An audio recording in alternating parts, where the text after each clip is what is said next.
نحمده ونصلي على رسوله الكريم اما بعد فاعوذ بالله من الشیطان الرجیم بسم اللہ الرحمن الرحیم۔ آج الحمدللہ ہم ابتدا کریں گے سورہ نساء کی۔ اس سے پہلے ہم 3 صورتیں پڑھ چکے ہیں، اور جن میں سے پہلی صورت فاتحہ اور اس کے بعد 2 صورتیں ہم نے پڑھی، سورہ بقرہ اور سورہ آل عمران۔ یہ دونوں صورتیں جن کے بارے میں آقا علیہ الصلوۃ والسلام نے ان کو زہراوین کہا، اور یہ دونوں صورتیں جن کو آپس میں ایک خاص نسبت بھی حاصل ہے۔ اور جب ہم قرآن کریم کی صورتوں پر مطالعہ کرتے ہیں تو ہمیں پتہ چلتا ہے کہ قرآن کریم میں صورتوں کے بھی جوڑے ہیں، اور یہ بات ہم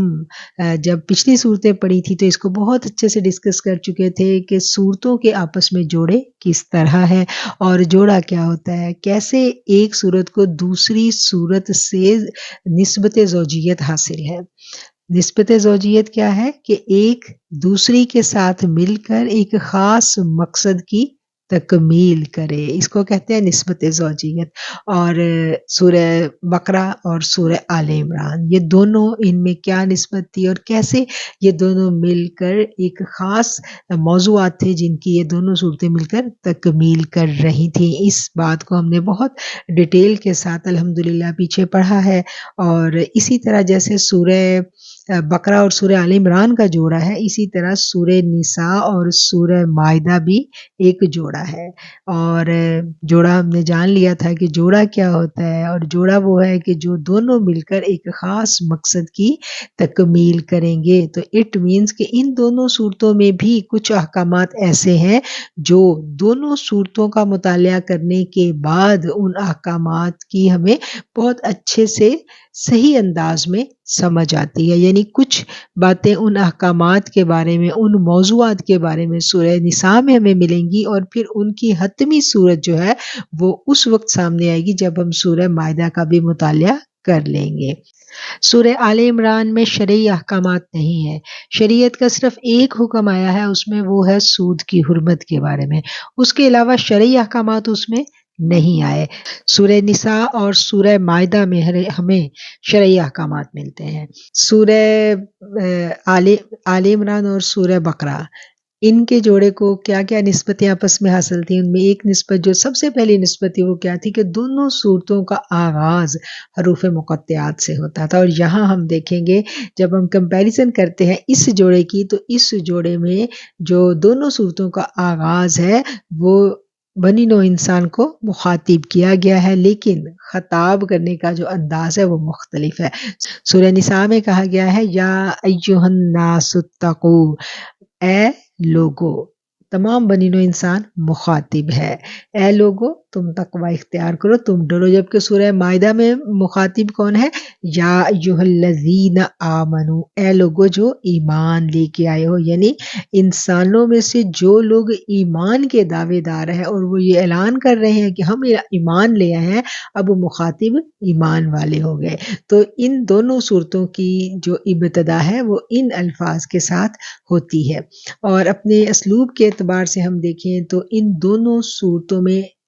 شرعی احکامات جو ہیں وہ بیان کیے گئے ہیں، اور ان دونوں صورتوں میں جو مخاطب ہیں وہ 3 گروہ مخاطب ہیں۔ پہلا گروہ کون سا ہے؟ اہل کتاب ہیں، اہل ایمان ہیں اور منافقین ہیں۔ ہم نے جو پچھلی صورتیں دونوں پڑھی تھی وہاں پر یہودیوں کو الگ سے مخاطب کیا گیا تھا، عیسائیوں کے بارے میں الگ سے آیات تھی، یاد ہے نا؟ سورہ بقرہ جو تھی اس میں زیادہ تر ہم نے آیات پڑھی تھی یہودیوں کے بارے میں، بنی اسرائیل کے بارے میں، اور سورہ آل عمران جب ہم نے پڑھی ہے تو اس میں زیادہ تر جو مخاطب تھے وہ عیسائی تھے، نصارہ تھے۔ اور جب ہم ان 2 صورتوں کو پڑھیں گے تو یہاں پر یہود و نصارہ دونوں کو اکٹھا کر کے اللہ تعالیٰ نے ان کو اہل کتاب کہہ کے پکارا ہے۔ تو مخاطب کیا ہے؟ مخاطب اہل کتاب ہوں گے اور اہل ایمان ہوں گے، اور تیسرا ایک اور گروہ ہمیں یہاں نظر آئے گا، پوری مکمل یعنی ان کے بارے میں بھی بہت ساری ہمیں آیات ملیں گی۔ وہ کون سا گروہ ہے؟ وہ منافقین کا گروہ ہے۔ اچھا، منافقین کے بارے میں جب ہم پڑھتے ہیں نا تو اللہ تعالیٰ نے قرآن کریم میں کہیں بھی منافقین کو ایسے نہیں مخاطب، یا ایھا الذین نافقوا، اے وہ لوگوں جنہوں نے نفاق کیا، ایسے ان کو کہیں بھی مخاطب نہیں کیا گیا، جبکہ مشرکین کو الگ سے مخاطب کیا گیا، یا ایھا الکافرون، اے لوگوں جنہوں نے کفر کا رستہ اختیار کیا، مطلب ان کو پراپر اللہ نے ان کا نام لے کے مخاطب کیا ہے، لیکن منافقین کو ایسے الگ سے مخاطب نہیں کیا گیا۔ یہ ایک بڑا باریک پوائنٹ ہے جس کو ہم نے ان دونوں صورتوں کا آغاز کرنے سے پہلے بہت اچھے انداز میں سمجھ لینا ہے۔ منافقین کو الگ سے کیوں مخاطب نہیں کیا گیا؟ کیونکہ وہ لبادہ اڑے ہوئے ہوتے ہیں ایمان والوں کا، وہ ایمان والوں کے اندر رچے بسے ہوتے ہیں اور ظاہر نہیں کرتے کہ ان کے دلوں میں نفاق ہے۔ اب کیا ہے کہ دلوں میں ان کے نفاق ہوتا ہے، بظاہر انہوں نے لبادہ اڑا ہوتا ہے ایمان والوں کا، اور وہ ایمان والوں کی صفوں کے اندر گھسے ہوئے ہوتے ہیں۔ اس لیے ان کے بارے میں جب جب اللہ تعالیٰ نے آیات اتاری تو مخاطب کس طرح اللہ نے کیا کہ یا ایھا الذین آمنو، اے لوگوں جو ایمان لائے ہو، لیکن مخاطب آگے کیا تھے؟ مخاطب منافق تھے۔ اچھا، اس کی مثال ہمیں بہت اچھے سے سمجھ آئے گی اگر ہم سورہ توبہ کی آیت نمبر 38 کو سمجھ لیں۔ سورہ توبہ کی آیت نمبر 38 میں اللہ تعالیٰ فرماتے ہیں یا ایھا الذین آمنوا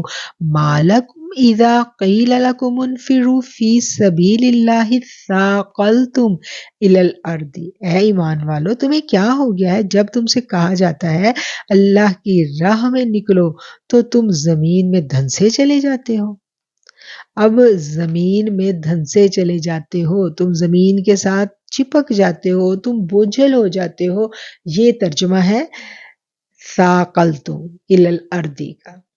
تو ایمان والے تو ایسے نہیں تھے، ایمان والے تو آقا علیہ الصلوۃ والسلام حکم دیتے تھے تو ایمان والے فوراً تیار ہوتے تھے، وہ تو کہتے تھے میرے ماں باپ آپ پر قربان ہو یا رسول اللہ۔ تو پھر یہ کون ہے کہ جن کے بارے میں آیت کی ابتدا میں تو آ رہا ہے یا ایھا الذین آمنوا، اے لوگوں جو ایمان لائے ہو، ما لکم کیا ہو گیا ہے تمہیں، کہ جب تمہیں اللہ کی راہ میں نکلنے کے لیے کہا جاتا ہے تو تم زمین میں دھنسے چلے جاتے ہو۔ تو یہ کن لوگوں کے بارے میں خطاب کیا گیا تھا؟ یہ نفاق والوں کو خطاب کیا جاتا تھا، اور نفاق والے جب تک قرآن نازل ہوتا رہا نا، نفاق والے بڑے ڈرے رہتے تھے، کیونکہ اللہ ان کا نفاق بار بار ظاہر کرتا تھا، بار بار ان کے پردے فاش کرتا تھا۔ تو یہ جو خطاب ہے منافقین کو وہ یا ایھا الذین آمنوا کہہ کر کیا گیا ہے، اور ان دو صورتوں میں ہم متعدد مقامات ایسے آئیں گے جہاں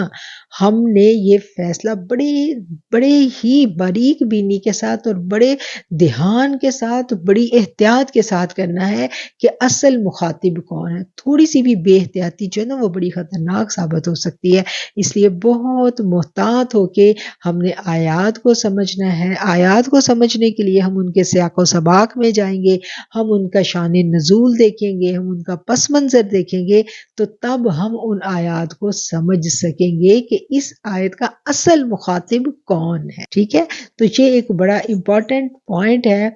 جس کو ہم نے ذہن نشین کر لینا ہے ان دو صورتوں کو پڑھنے سے پہلے۔ ہم سورہ بقرہ سے جب شروع کرتے ہیں پڑھنا تو ہمیں پتہ چلتا ہے کہ سورہ بقرہ میں اللہ تعالیٰ نے کہیں بھی منافقین کی بات نہیں کی، وہاں پر نفاق کی نشانیاں بتائی گئی ہیں، نشاندہی کر دی گئی کہ یہ علامتیں جن کے دلوں میں ہوں گی وہ نفاق والے ہوں گے۔ تو علامتیں بتائی گئیں تاکہ ایمان والے جو ہے متنبہ ہو جائیں، وہ غور و فکر کریں کہ کہیں خدا نہ خواستہ یہ برائیاں ہمارے اندر تو موجود نہیں ہیں، اور اگر ہیں تو وہ فوراً اپنی اصلاح کر لیں۔ سورہ بقرہ میں کہیں بھی ڈائریکٹ منافقین کو مخاطب نہیں کیا گیا اور ان کے پردے فاش نہیں کیے گئے، اور سورہ آل عمران کو ہم پڑھیں گے تو اس میں منافقین کے بارے میں کچھ باتیں ہوئی ہیں اور منافقین کی کچھ باتوں کی جانب جو ہے نشاندہی کی گئی۔ جب سورہ مائدہ اور سورہ نساء کو ہم پڑھیں گے تو یہاں پر منافقین پر کھل کر بات کی گئی ہے، اور اب یہاں پر اللہ تعالیٰ نے بالکل واضح ان کا نفاق جو ہے نا وہ ظاہر ہو چکا ہے، اور بالکل واضح ان کے اوپر جو ہے آیات اتاری جا رہی ہیں۔ اور موضوعات کو ہم دیکھیں ان صورتوں کے، تو موضوعات جو ہیں موضوعات میں گھریلو زندگی ہے، یتیم بچوں کی کفالت ہے، عورت کا مقام ہے، اس کے علاوہ ہمارے شہداء جو تھے وہ دنیا سے رخصت ہو گئے، ان کے جانے کے بعد اب ان کی اولادیں تھیں، یتیم تھے، بیوائیں تھیں، ان کے بارے میں اب کیا فیصلے کرنے تھے، اس کے بارے میں اللہ تعالیٰ نے احکامات نازل کیے، انفرادی کردار کی تعمیر کیسے ہوگی، اطاعت رسول کے متعلق جو ہے وہ بتایا گیا، اور یہ تمام جو اسلامی معاشرہ، اسلامی تہذیب و تمدن کی ایک صورت جو ہے وہ پیش کی گئی ہے ان دونوں صورتوں میں، اور اس تمام معاشرے اور تہذیب و تمدن کی جو شکل ہے، ابتدائی صورت جو ہے، اس کے بارے میں ہمیں احکامات ملیں گے سورہ نساء میں، اور وہ جو مکمل اس کی حتمی صورت ہے عدالتی قوانین اور جزا سزا، اس کے بارے میں سزائیں جو ہیں خاص طور پر وہ تمام جو احکامات جو مکمل ہو جاتی ہے، صورت قوانین بن جاتے ہیں، وہ سورہ مائدہ کو جب ہم پورا پڑھ لیں گے تو پھر یہ حتمی صورت ہمارے سامنے بالکل واضح ہو کے آ جائے گی کہ اسلام کا معاشرتی نظام کیسا ہوگا، عدل کیسے قائم کیا جائے گا۔ تو یہ ساری کی ساری صورتحال جو ہے وہ اس وقت واضح ہو کر ہمارے سامنے آتی ہے جب ہم ان دونوں صورتوں کا مطالعہ کر لیتے ہیں۔ تو ہم نے کیا سمجھا کہ یہ جیسے سورہ بقرہ اور آل عمران ایک جوڑا تھے، ایسے سورہ نساء اور سورہ مائدہ بھی ایک جوڑا ہے۔ دونوں صورتوں میں مضامین ملتے جلتے بیان کیے گئے ہیں، دونوں صورتوں میں مخاطب جو ہیں وہ یہود و نصارہ کو اکٹھا کر کے اہل کتاب کہہ کے مخاطب کیا گیا ہے، ایمان والوں کو ایمان والے کہہ کر مخاطب کیا گیا ہے، لیکن جو ایمان والوں کو اے ایمان والوں کہہ کر مخاطب کیا گیا ہے، اس میں مخاطب منافقین بھی ہیں۔ یہ بات بھی ہم نے سمجھ لی۔ ایمان والوں میں ایک تو سچے ایمان والے ہیں، بالکل سچے کھرے لوگ جو جن کی قرآن بھی گواہی دیتا ہے، اور دوسرے وہ تھے جو ایمان والوں کی صفوں میں چھپے ہوئے تھے، وہ ایمان والوں کی ریپلیکا تھے، ایمان والے نہیں تھے۔ وہ مخاطب آ گئے، اور یہ تمام باتیں جو ہیں یہ ہم نے سمجھ لینی ہے، ذہن نشین کر لینی ہے، اور پھر ہم نے سورہ نساء کا آغاز کرنا ہے۔ تو سورہ نساء کو بہت اچھا سا سمجھ لیں گے، اور سورہ نساء کا آغاز کرنے سے پہلے میں آپ کو بتا دوں کہ سورہ نساء کی جو سب سے پہلی آیت ہے اس کے بارے میں ہم نے یہ جان لینا ہے کہ یہ وہ آیت ہے جس کے بارے میں آقا علیہ الصلوۃ والسلام نے فرمایا کہ اس کو اپنے نکاح کے خطبے میں پڑھا کرو۔ یہ نکاح کے خطبے میں کچھ آیات جو ہیں وہ پڑھی جاتی ہیں، ان میں سے ایک آیت جو ہے وہ یہ بھی ہے۔ اب ہم آغاز کریں گے سورہ نساء کا۔ اعوذ باللہ من الشیطان الرجیم، بسم اللہ الرحمن الرحیم۔ میں پناہ مانگتی ہوں اللہ کریم کی شیطان مردود سے۔ آغاز کرتی ہوں اللہ کے نام سے جو بڑا مہربان اور نہایت رحم فرمانے والا ہے۔ اے لوگو اپنے پروردگار سے ڈرو، اے لوگو اپنے رب کا تقوی اختیار کرو جس نے تمہیں ایک جان سے پیدا کیا اور اس سے اس کی بیوی کو پیدا کر کے ان دونوں سے بہت سے مرد اور عورتیں پھیلا دیں۔ اس اللہ سے ڈرو جس کے نام پر ایک دوسرے سے مانگتے ہو، اور رشتے ناطے توڑنے سے بھی بچو، بے شک اللہ تعالیٰ تم پر نگہبان ہے۔ صدق اللہ العظیم۔ اے لوگو اللہ کا تقوی اختیار کرو، اے لوگو ڈرو ربکم الذی، اپنے رب سے۔ اور اس رب کا کیا تعارف ہے؟ کون سے رب سے ڈرنے کے لیے کہا جا رہا ہے؟ جس نے تمہیں پیدا کیا ایک جان سے۔ اے لوگو تم اپنے رب سے ڈرو۔ اب کیوں ڈرنا ہے؟ اس کی کیا وجہ بتائی گئی ہے کہ اس نے تمہیں پیدا کیا ہے ایک جان سے، اور وہ واحد ایک جان کون تھے؟ حضرت آدم علیہ السلام۔ حضرت آدم علیہ السلام سے اس نے تمہیں پیدا کیا ہے۔ تمہارا خالق اللہ ہے، تم نے اس سے ڈرنا ہے۔ اور پھر آگے کیا کہا گیا کہ وَخَلَقَ مِنْهَا زَوْجَهَا، اور پھر پیدا کیا اس میں سے تمہارا جوڑا، یعنی پہلے حضرت آدم علیہ السلام کو پیدا کیا، پھر اس کے بعد ان کا جوڑا بنایا گیا، اور پھر وَبَثَّ مِنْهُمَا، اور دونوں کو پھیلا دیا، رِجَالًا